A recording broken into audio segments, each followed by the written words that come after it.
Hi hello రైతు సోదరులకి నమస్కారం అండి.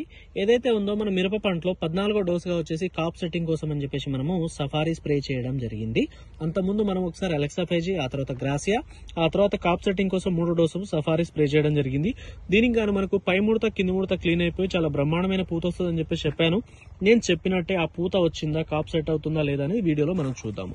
ఒక్కసారి గమనించినట్లయితే మొత్తం ఏదైతే ఉందో పూత వస్తా ఉంది. వస్తున్న పూత కాస్త పిందెగా మారిపోతా ఉంది. కంప్లీట్ గా మీరు చూడొచ్చు, చాలా బ్రహ్మాండమైన పూత. మిరప తోటలో మీరు ఎక్కడ చూసినా కూడా క్లియర్ గా కనిపిస్తా ఉంది. మల్లెపూల తోట వలె వస్తున్న పూత దాదాపు మొత్తం కాపుగా మారిపోతా ఉంది. మీరు చూడొచ్చు కంప్లీట్ గా ఇప్పుడే సూదుల వలె చాలా బ్రహ్మాండంగా కాపు సెట్ అవుతా ఉంది. ఈ కాపు కాస్త మనకి మొత్తం పిందెలుగా కనబడాలి అంటే ఖచ్చితంగా ఒక వారం 10 రోజులు ఆగాలి.